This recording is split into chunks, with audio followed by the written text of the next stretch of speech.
Hello. I feel like I haven't recorded a video in ages just because I think I was doing a Vlogmas video every day. Then my toddler got sick, Christmas happened, I got sick. So here we are. We are here for an official December wrap up. The stack looks quite impressive, but it's a lot of shorties. Girl had to hit her reading goal, so we reached 100 books this year, and these are the books that I read in December. Some of them really missed the mark, if I'm honest. I'm sounding a little nasally. It's because I've been sick. If I sound like I hate some of these books, it's because I did. And if it sounds like I forced myself to read some of these, it's because I did. I definitely was very goal oriented this month. And next year, I am definitely taking a note from my own book and am going to slow down and really pick the books that I want to read versus trying to hit a goal. My goal was 100 books this year. It was initially only 50 in the beginning of the year, and then I was reading so quickly that I really went for it, and I doubled it up and made it 100. And I think once I hit 100 this year, I'm like, okay, I've knocked that off my bucket list. I don't ever have to do that again. And this year, I can really just kind of marinate in the books that I'm really excited to read. But let's talk about these. Like I said, some of these I really didn't like. Some of these I did enjoy. So let's just talk about it. I feel like the beginning of December happened so long ago, so I honestly have to look up my read books on Goodreads to remember the order that I read these in. So the first book I finished this month was The Art Thief. I finished this book, The Art Thief, I think like the second or third of this month. This felt so long ago. December, because there was so much going on and so much happening, December just felt so long. So I feel like I read this book a really long time ago. I picked this book up from my library bookstore last month. I think it was last month. So I picked it up. I actually got to it pretty quickly. Like I said, I read it at the beginning of this month. And it was fine. I enjoyed it enough. It just didn't feel as sophisticated as I thought it was going to feel. This is about a really prolific art thief. Art thief? Yeah, well, that is the title. This is about a really prolific art thief, and he stole, I think, like over 200 pieces of art.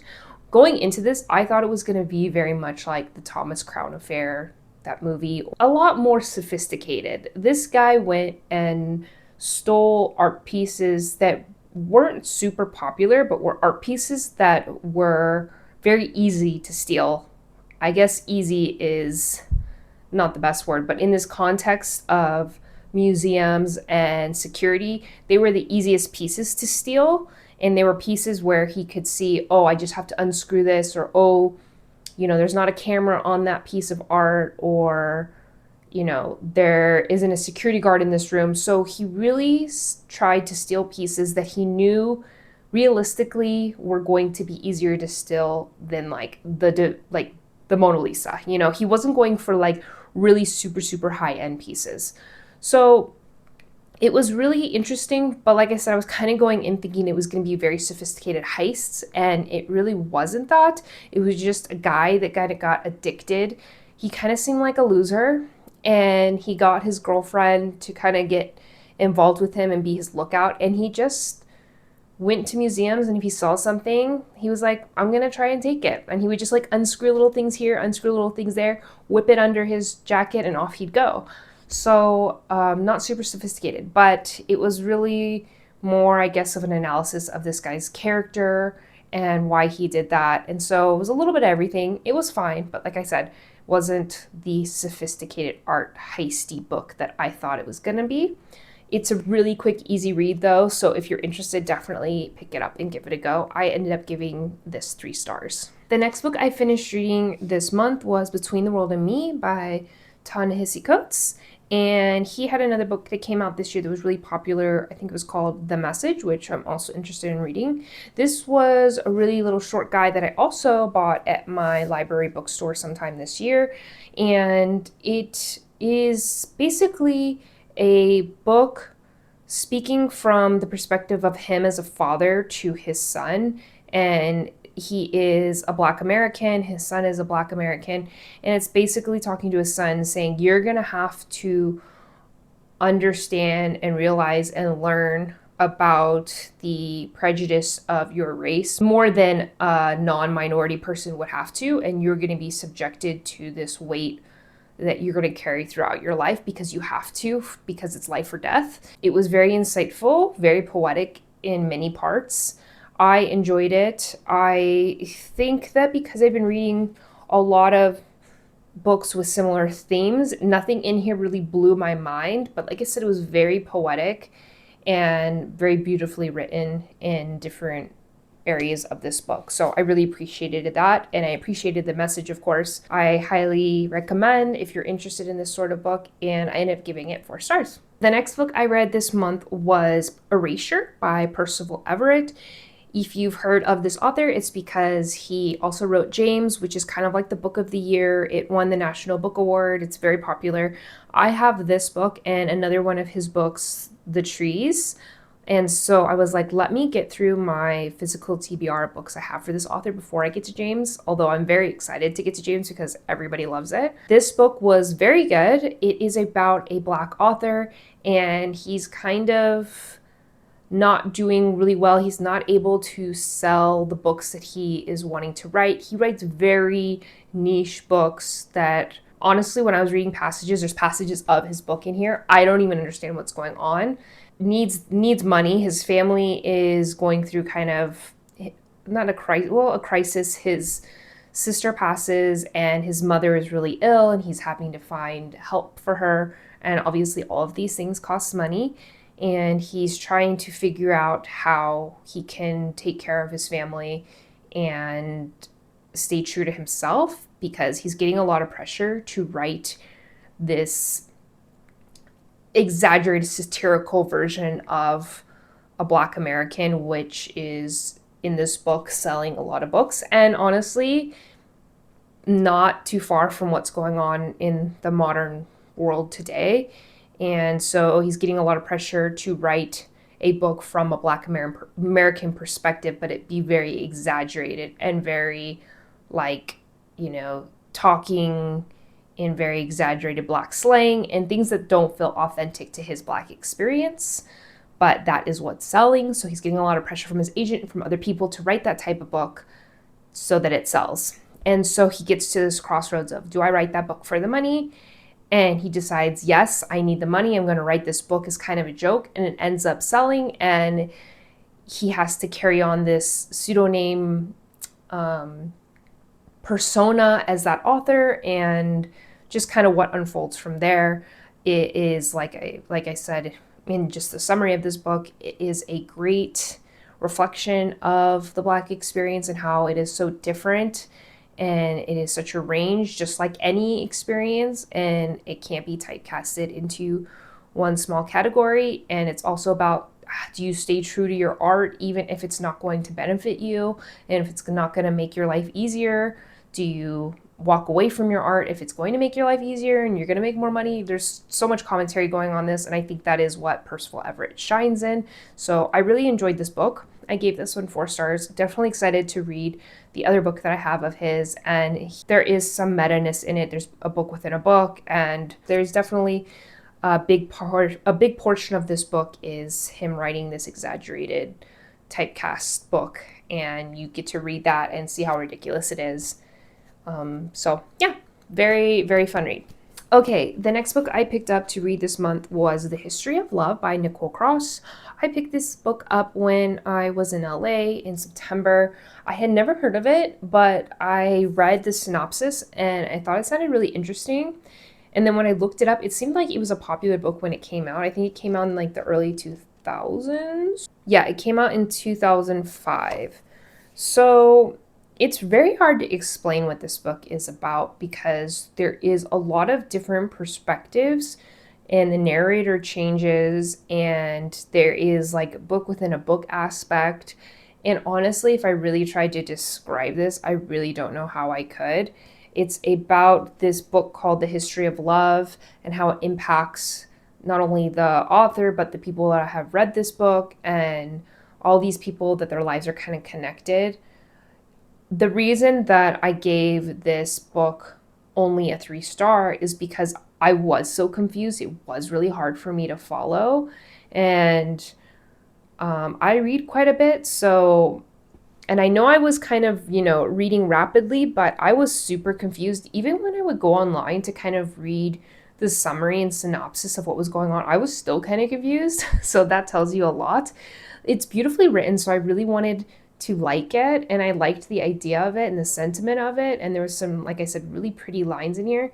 But the story itself and how it all kind of came together and how it was structured just didn't work for me. So unfortunately, I only gave it a 3 star. I thought it was fine, but when I have to go and read the synopsis after I finish the book, that's not a good sign. So 3 stars. The next book I read was How to Pronounce Knife, and this is a collection of short stories. It's a story about a lot of immigrants into Canada and trying to assimilate into Western culture and the experiences they have at being treated as second-class citizens and what they have to do just to make a living. And there's just different snippets of different people's lives and different perspectives. I thought it was good, although I don't think anything in here was anything new that I haven't maybe read or experienced or seen elsewhere. So there wasn't anything super insightful for me to take from this. But that is just because I'm reading from my experience. I think if you're interested in this type of book or you want to kind of see more from other people's perspectives, then you should definitely pick this up and give it a go. It's a really quick read. And I just think because I am half Asian and I already deal with some of this stuff, my mom was from a different country. So, like I said, it's just nothing new for me. But I think that this could be much more valuable for somebody who doesn't have my experience or similar experience to the people in these books. So I thought it was good, but just nothing really new for me to gather from this. I ended up giving it 3 stars. Let's talk about it. This next book I read, I absolutely hated. And I don't say that lightly because I usually give books the benefit of the doubt. And the reason I didn't DNF this is because one, I really needed to hit that reading goal of mine. Two, I bought this book, although I bought it used, so it was only like $5 or $6. I still bought it. I spent money on it. And three, it's so short that I was like, I'm already halfway through. I might as well just push through and see if there's anything else in this book that can redeem it. And that is Liberation Day by George Saunders. He is, I think, mainly a short story writer, but he's also written the book Lincoln on the Bardo, which I also bought, but now I'm like, I don't know if I want to read that because I did not like this author's writing style. It just didn't work for me, but maybe I just don't like his short story. I'm not sure. It's a bunch of short stories. Some of them are more understandable than others. He has a writing style that is very, I don't know, avant-garde, very out there at some points where you're kind of supposed to just fill in the gaps, and he takes a very broad concept and then you're just supposed to figure out what the hell he's trying to convey and try to pull whatever message he's trying to pull out of it. The first story that the book is based off of, Liberation Day, you're kind of dropped into this story where there's these people in this room and these people are like frozen in different positions. And then the people that live in the house, or like the owners or like the family that lives there, come in and like reposition them and like set them up and tune them into some kind of like computer. They perform for this family and this family's guests. But it's really weird because you don't understand, like, are these robots? Are these like humans? The owner is really disappointed in the play or whatever that he sets this group up to do. So he's like, I'm going to do something bigger and better and everybody's going to love me. So he buys more of these people, puts them in there, programs them to learn something about, I think it's like a war reenactment or battlefield reenactment. And so then he leaves the room, and these guys in the room, like these robot people, I don't know because it's never explained, are set up in there and they're like rehearsing. And then the day comes for the play to happen. These guests come in, they sit down, and then they start doing the performance. The guests really like it, but then his son reports on his dad that they have these robots because I don't know if they're legal or what. And anyways, it's very confusing. Basically, the message is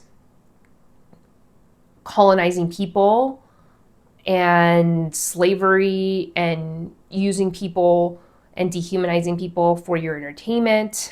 Obviously, probably very, very deep themes in there, but I don't think that the way that it was portrayed and given to the readers was done well, and it was very confusing. Many of the stories were like that. Some of the stories I could barely grasp what was going on.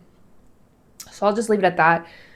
That's why I think maybe I might not read Lincoln in the Bardo if it's going to be structured very weird like that, because I do not like that.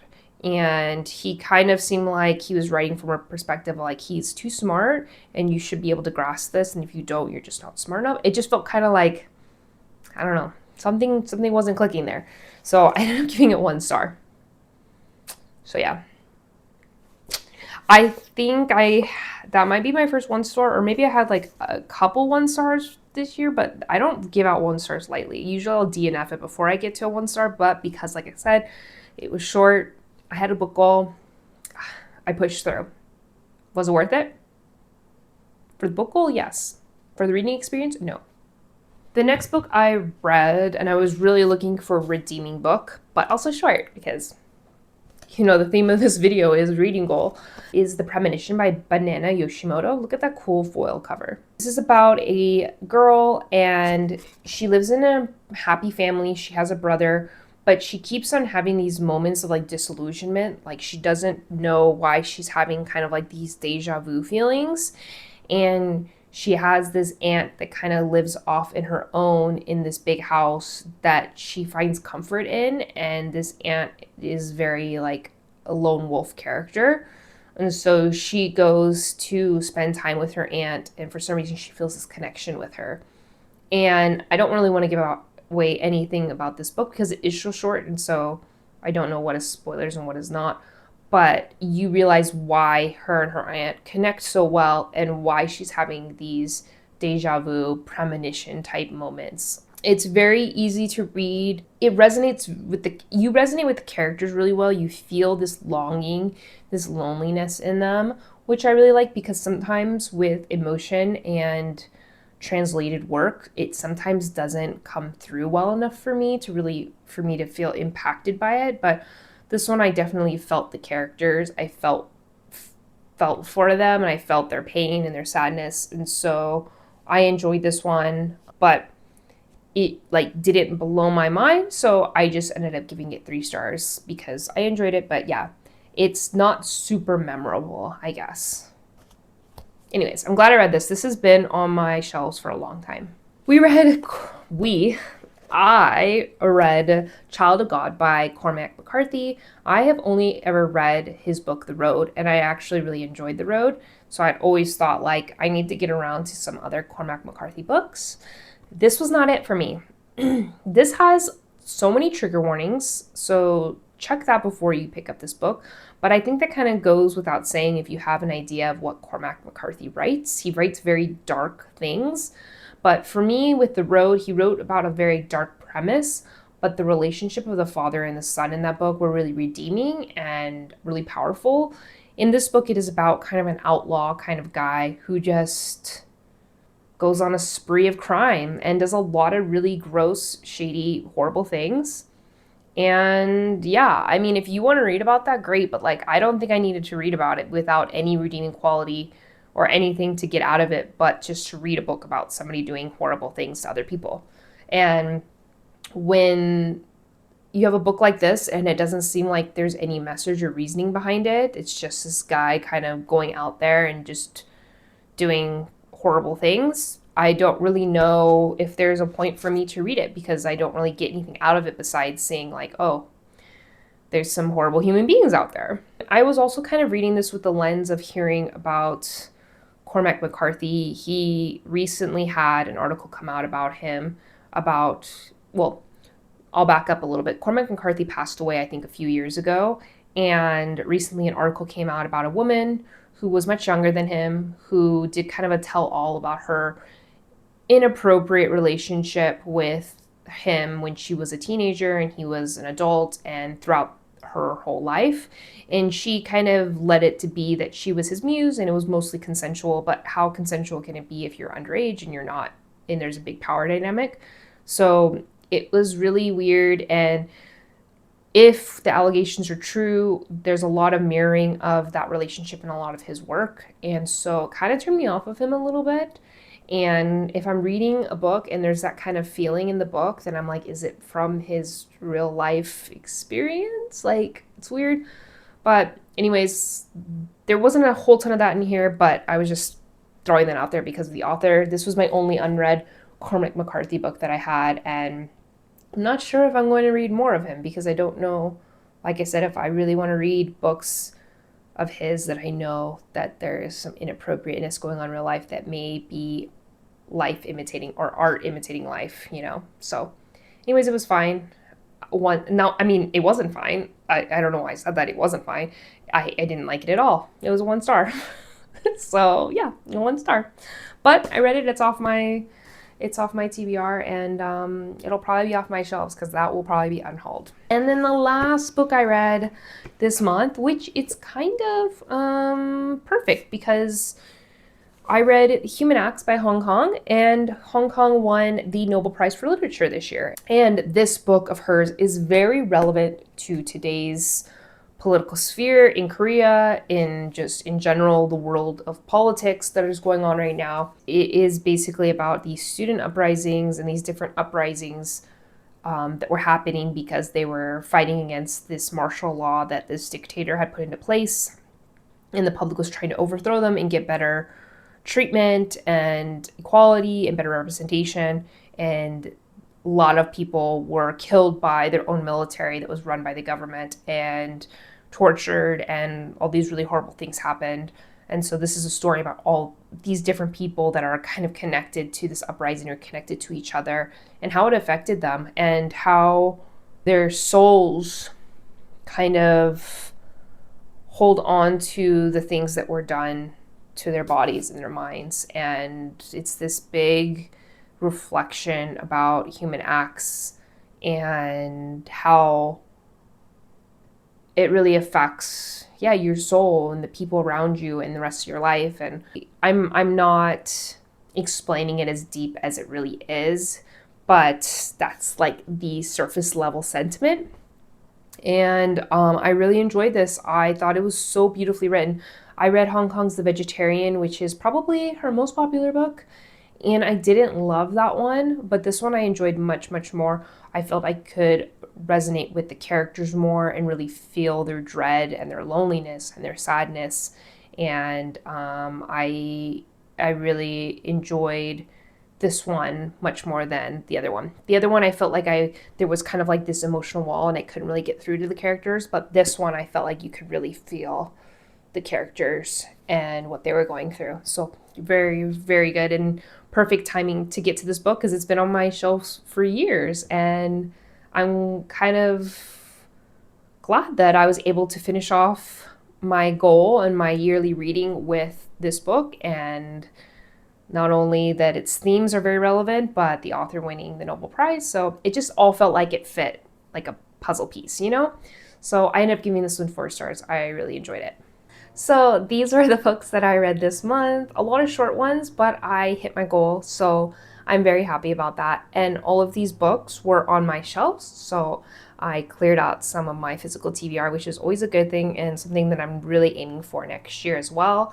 And yeah, I think the favorites were probably Erasure and Human Acts. And then there was some kind of sprinkled in the middle, and then some I truly did not like, but that's okay, and that's reading. So thank you so much for watching my December wrap up. I am going to do a year-end book video, and I'm hoping to get that out either before the end of the year or early next year, because I really want to kind of wrap up my whole year with reading 100 books and talking about, a lot of different things that have to do with reading 100 books in 1 year. So thank you so much for being here, and I will see you in my next video.